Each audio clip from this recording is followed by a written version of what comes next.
नमस्कार। मैं doctor Hariom, retired principal scientist, CCS HCU Hisar. आज का टॉपिक रहेगा कि प्राकृतिक खेती में खरपतवार नियंत्रण कैसे करें। ये टॉपिक एक बहुत ही महत्वपूर्ण विषय है जो प्राकृतिक खेती में और जैविक खेती में भी बार बार जो पूछा जाता है, क्योंकि खरपतवार अगर कंट्रोल नहीं होते हैं तो वो आरंभ से ही फसल को दबाने लग जाते हैं और अल्टीमेटली लास्ट में जा करके वो पौधे की बढ़वार और पैदावार को भी प्रभावित करते हैं। सबसे पहले मैं बताना चाहूँगा कि खरपतवार के ऊपर हमें थोड़ा समझने की ज़रूरत है कि खरपतवारों को पहले तो आप दुश्मन मत समझें। कुछ खरपतवार ऐसे होते हैं, विशेष तौर पे जो चौड़ी पत्ती वाले खरपतवार होते हैं, वो किसान के मित्र होते हैं, क्योंकि वो खरपतवार जो वातावरण की जो नाइट्रोजन है 78% उसको जमीन में फिक्स करने में मदद करते हैं। दूसरा, अगर खरपतवार जब ज़्यादा हो जाते हैं और फसल पर असर डालने लग जाते हैं तो खरपतवार का नियंत्रण करना आवश्यक हो जाता है। जब खरपतवार की हाइट यानी कि उसकी ऊंचाई जब फसल से ऊपर जाने लगे तो उस समय खरपतवार फसल के लिए हानिकारक होने लग जाते हैं। दूसरा, एक और बात ध्यान रखने की ये है कि जैसे कपास की फसल है या दूसरी फसलें जो दूर दूरी पर विशेष तौर पर बोई जाती हैं, तो उसमें बीच में ऐसे खरपतवार आ जाते हैं जिनमें रस चूसक कीड़े भी पनपने लग जाते हैं और बीमारियों भी आने लग जाती हैं। तो ऐसे समय पर यह आवश्यक हो जाता है कि खरपतवार का नियंत्रण रखें, क्योंकि उसमें कोई सुंडी है या रस चूसक कीड़े हैं वो अपना घर कर लेते हैं और उसको फिर फसल पर, मुख्य फसल पर प्रभावित करने लग जाते हैं। तो शुरू से ही हमें खरपतवार नियंत्रण के ऊपर एक नज़र रखनी चाहिए और प्राकृतिक खेती में विशेषकर कुछ समय पहले हमें एक प्लान बना करके चलना चाहिए ताकि खरपतवार खेत में ज़्यादा ना पनप सकें। और अगर ये लगता है कि फसल के ऊपर खरपतवारों का नुकसान नहीं हो रहा है तो उनको अपना एक तरह से दुश्मन ना समझें। और अगर हो सके, जैसे बागवानी की फसलें हैं या सब्जियों की फसलें हैं जो दूर दूर पर, जैसे बेलने वाले फसलें हैं जो दूर दूर पर जिसकी बिजाई की जाती है, तो उसमें खरपतवार जब बड़े हो जाते हैं तो उनको काट कर जमीन पर ही डाल दिया जाता है और वो एक तरह से मल्चिंग का काम करते हैं, आच्छादन का काम करते हैं और खेत की नमी को पौधे के आसपास और बीचों में, रोज के बीचों में नमी को, बीच में नमी को बनाकर रखते हैं और एक पर्यावरण, सूक्ष्म पर्यावरण निर्मित करते हैं जिसकी वजह से एक प्रॉपर तापमान रहता है, प्रॉपर नमी रहती है और जो सूक्ष्म जीवाणु हैं और जो केंचुए हैं उनकी भी गतिविधि बनी रहती है और सीधी जो सनरेज हैं, जो गर्मी की किरणें हैं, वो भी जमीन पर नहीं टकराती हैं, जिसकी वजह से खेत का जैविक कार्बन भी बना रहता है, उसमें भी नुकसान करने की संभावना कम हो जाती है। तो सबसे पहला एक इफेक्टिव जो प्राकृतिक खेती में इसका जो सॉल्यूशन दिया जाता है वो है मल्चिंग यानी कि आच्छादन। इसका मतलब ये है कि हमें इस चीज़ को इंश्योर करना चाहिए कि हम साल में ज़्यादा से ज़्यादा समय तक अपनी ज़मीन को किसी भी तरह से ढक कर रखें। हो सके तो 365 दिन पूरे साल ही हमें भूमि को ढक के रखना चाहिए और ये 3 तरह से हो सकता है। जैसे सबसे मुख्य और सबसे अच्छा जो साधन है वो है फसल अवशेषों की मल्चिंग या उनका आच्छादन करके रखा जाता है और इसमें फसल अवशेष एक तरह से जब गलते हैं तो भूमि की ताकत को भी बढ़ाते हैं और वो जो सूक्ष्म जीवाणु है या केंचुए हैं उनकी गतिविधि भी बढ़ती है और उनके लिए एक इनसे भोजन यानी कि कार्बन, नाइट्रोजन, हाइड्रोजन, ऑक्सीजन का भी प्रबंध हो जाता है और उनकी भी मल्टीप्लिकेशन इसमें फास्ट हो जाती है। तो मल्चिंग एक तो होगी रेजिडू मल्चिंग, दूसरी है सजीव सजीव मल्चिंग यानी कि जीवित जिसको बोलते हैं, यानी कि हमें कोई ना कोई फसल जमीन के ऊपर उगा के रखना चाहिए, यानी कि जीवित रूट सिस्टम बना के रखना चाहिए जिससे उसमें ज़मीन ढकी रहती है। और जब वो एक हम फसल लेते हैं, विशेषकर इसमें ऐसी फसलें कोशिश होनी चाहिए लेने की जो दाल वाली फसलें होती हैं या जो नाइट्रोजन फिक्स करती हैं या कुछ ऐसी फसलें जो ज़मीन को ढक के रखती हैं पूरी तरह से। जैसे सब्जियों में आपका धनिया आ गया, बाथू आ गया, इसके बाद मूंग, उड़द जैसी फसलें आ गई। तो इनसे जब हम ज़मीन को ढक कर के रखते हैं तो इसमें खरपतवार नियंत्रण अच्छी तरह से हो जाता है और वो इनकम का भी साधन बीच बीच में बन जाता है। तीसरा है, मान लो हमारे पास अवशेष नहीं है, जैसे राजस्थान के एरियाज हैं या देश में लगभग 55% एरिया ऐसा है जो रेन फेड है, बारिश पर आधारित है। वहाँ पर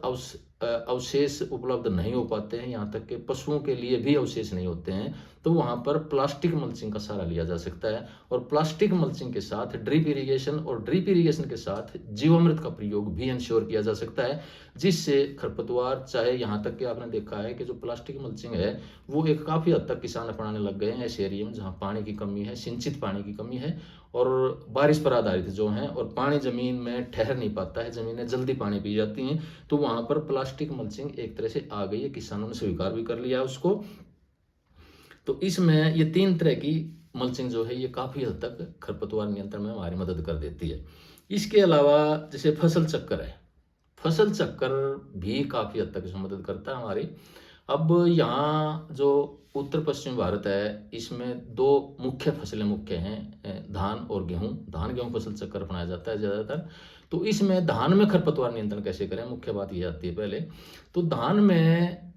सबसे पहले ये करें कि हरी खाद का प्रयोग करें, विशेषकर इसमें ढैंचा सबसे अच्छी हरी खाद के रूप में उभर कर आया है। ढैंचा के साथ आप सनी जैसे सन हम्प भी ले सकते हैं, मूंग उड़द की फसलें भी ले सकते हैं। तो इसमें जो हम हरी खाद जब बिजाई करते हैं तो उसमें जैसे बार बार पानी आता है, तो उसमें जो खरपतवारों के बीज होते हैं, जो मस्टा वगैरह या सामक वगैरह के बीज होते हैं, वो उसमें जम जाते हैं हरी खाद के अंदर ही, और वो जब हम उसको खेत में मिलाते हैं तो वो उसमें ज़मीन में मिला दिए जाते हैं और उनका जो आगे आक्रमण कम हो जाता है। इसके बाद धान में जब पडलिंग करके या कद्दू करके धान की फसल की रोपाई कर दी जाती है, तो शुरू में 15-20 दिनों तक अगर हम उसमें पानी मेंटेन कर दें तो उसमें खरपतवार का जो प्रकोप है, जो इन्फेस्टेशन है, वो कम हो जाती है। और बाद में अगर थोड़े बहुत खरपतवार बच जाते हैं तो उन्हें हाथ से निकाल दिया जाता है। अब इसमें गेहूँ में जैसे ज़्यादा समस्या आती है खरपतवार नियंत्रण की, धान में इतनी नहीं आती है, गेहूं में ज़्यादा समस्या आती है। और गेहूं के लिए फसल चक्कर एक बड़ा हथियार है, और इसमें गेहूं की जगह अगर हम 1 साल तक फसल चक्कर बदल दें, यानी कि गेहूं की जगह जैसे बरसीम है, गन्ना है, सूरजमुखी या कोई सब्जियों की फसल दूसरी ले लें, तो मंडूसी का भी कंट्रोल इसमें हो जाता है। इसके अलावा जैसे हैप्पी सीडर से बिजाई है गेहूँ के अंदर, गेहूँ के अंदर जब अवशेष के अंदर जब धान के अवशेष खेत में हों और हैप्पी सीडर से इसकी बिजाई कर दी जाती है, तो इसमें मंडूसी क्या सभी तरह के खरपतवार नियंत्रण हो जाते हैं। और एक और मैं आपको नई बात बताऊंगा कि जो मंडूसी है या गुल्ली डंडा है, गेहूं का एक बड़ा एक भयानक यानी कि एक मैनेसिंग वीड है, जो धान की गेहूं को काफ़ी हद तक प्रभावित करता है और इसकी पैदावार को भी कम कर देता है। तो इसमें धान के मौसम में ही उसका हम कंट्रोल का एक प्रोसेस शुरू कर सकते हैं। वो किस तरह से है कि जैसे अब हम धान की फसल में पडलिंग करेंगे या पाड़े काटते हैं, कद्दू करते हैं, तो उसमें उसके बाद धान लगाते हैं। अगर हम खेत को समतल रखें, खेत को समतल रखेंगे तो उसमें जो पानी भरता है वो कम भरते हैं खेत में, और अगर खेत असमतल होता है तो उसमें ज़्यादा पानी भरना पड़ता है। और जब उस खेत में हम ट्रैक्टर से जब पाड़े काटते हैं, पडलिंग करते हैं, तो उसमें जो हल्का बीज होता है मंडूसी का, बहुत हल्का होता है। मंडूसी क्या, कोई भी वीड है, धान और गेहूं का कोई भी वीड है, कोई भी खरपतवार है, उसका जो बीज होता है बहुत हल्का होता है। और अगर हम ज़्यादा पानी में उसकी पडलिंग करते हैं, पाड़े काटते हैं, तो वो क्षण करके ऊपर की तरफ ज़्यादा आ जाता है। और अगर खेत असमतल है हमारा, तो उसमें पानी भी ज़्यादा भरना पड़ता है, और उसमें एक इफेक्ट ऐसा होता है कि वो ऊपर की तरफ ज़्यादा छण के रह जाता है। और जितनी हम उसमें पडलिंग बढ़ाते चले जाएंगे, उसके पाड़े काटने की जो फ्रीक्वेंसी है बढ़ाते चले जाएंगे, तो वो बीज ऊपर आता चला जाएगा। यानी कि खेत अगर समतल है और उसमें पानी फिर कम अप्लाई करते हैं, तो उसमें जब पडलिंग करते हैं तो ऊपर का बीज जो है नीचे ज़्यादा चला जाता है। और जब खेत असमतल होता है और उसमें जब पानी ज़्यादा भरना पड़ता है, तो उसमें जब हम पडलिंग करते हैं या पडलिंग की फ्रीक्वेंसी बढ़ाते हैं, तो हल्का बीज ऊपर ज़्यादा आता चला जाता है, और वो आगे जाकर के धान के सीजन में ज़्यादा प्रभावित करता है।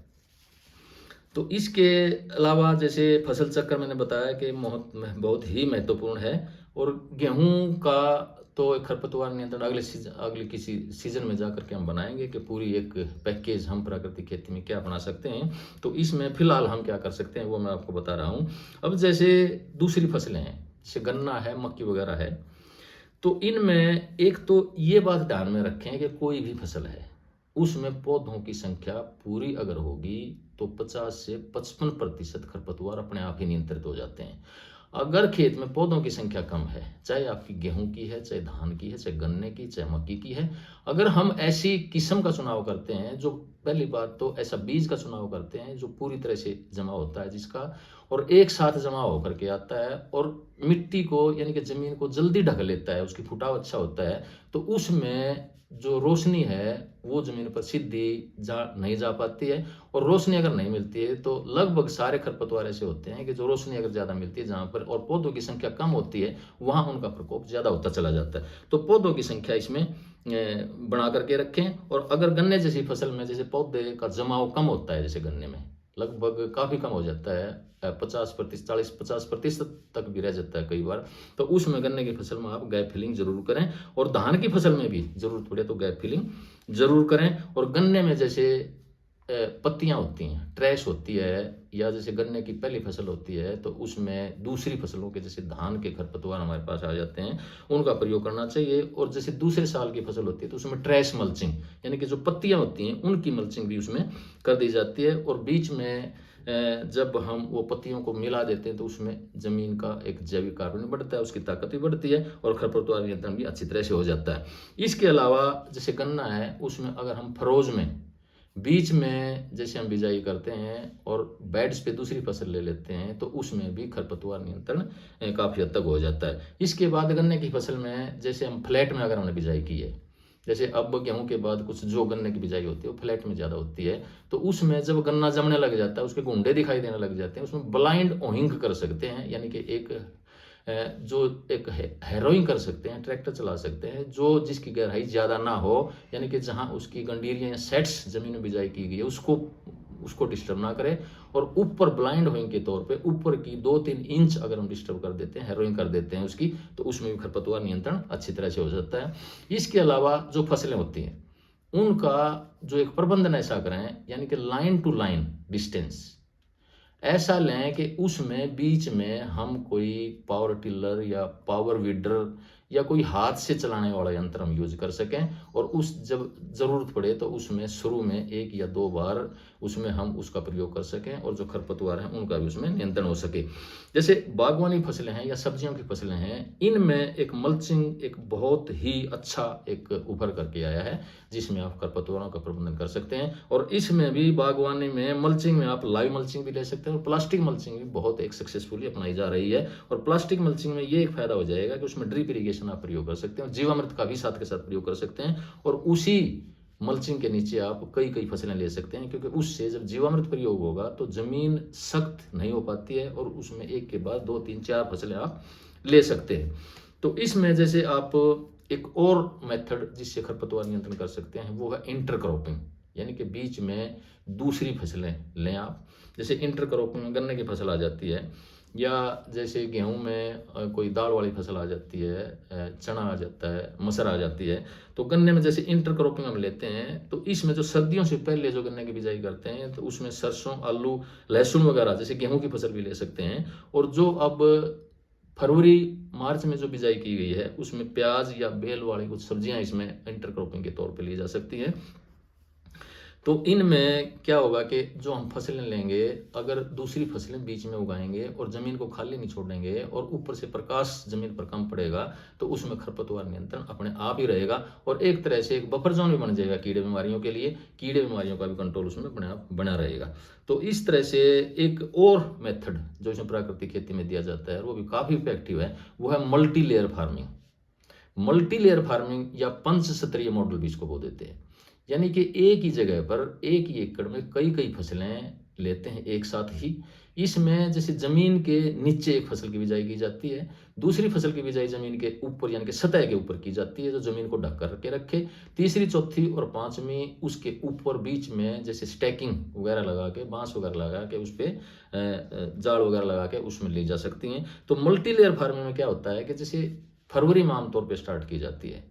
तो उसमें जैसे ज़मीन के नीचे की जैसे हल्दी है, अदरक है, अरवी है, इनकी बिजाई कर दी जाती है जो लगभग 5-6 इंच ज़मीन के नीचे इसकी बिजाई हो जाती है। और फिर ज़मीन की सतह के ऊपर दूसरी फसलें जैसे आपका धनिया आ गया, बाथू आ गया, या दूसरी सब्जियां पालक आ गया, इनकी जो काश्त की जा सकती है, इनकी बिजाई की जा सकती है। और जब इनका, क्योंकि सीड रेट भी हाई होता है, इनका प्लांट पॉपुलेशन भी ज़्यादा होती है, और जब पौधों की संख्या इनकी सतह के ऊपर इन सब्जियों की ज़्यादा हो जाती है, तो खरपतवारों को जमने का समय ही नहीं मिलता है, उनको जमने का जगह ही नहीं मिलती है, और उनको खुराक ही नहीं मिलती है इतनी कि वो उसको फसल को नुकसान कर सकें। इसके अलावा इसमें पंचस्तरीय जो मॉडल है या मल्टी लेयर फार्मिंग है, इसमें बीच में बांस वगैरह गाड़ करके दूसरी, तीसरी, चौथी और पांचवी फसलें भी ली जा सकती हैं। और बीच बीच में एक फसल ऐसी भी ली जा सकती है जिसकी हाइट ज़्यादा होती है, जैसे पपीता होता है या केले जैसी फसलें होती हैं, तो इसमें कई कई फसलें एक स्थान पे लेकर के हम कर सकते हैं। इसका एक तो फायदा ये होता है कि जो अलग अलग तरह की फसलें लेने से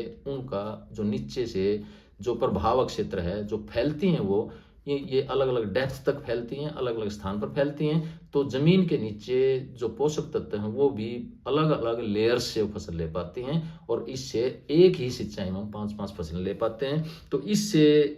इनको हम यूज करके इस तरह से कई तकनीक मैंने आपको बताई कि इसमें प्राकृतिक खेती में जो खरपतवार नियंत्रण हम कर सकते हैं, लेकिन इसमें ये थोड़ा सा ध्यान रखें कि थोड़ा सा पहले ही हमें प्लान बनानी पड़ेगी, और उससे खरपतवार नियंत्रण एक अच्छी तरह से हो जाएगा। तो अब लास्ट में मैं आपसे रिक्वेस्ट करता हूं कि इस चैनल को सब्सक्राइब जरूर करें और शेयर करें। धन्यवाद।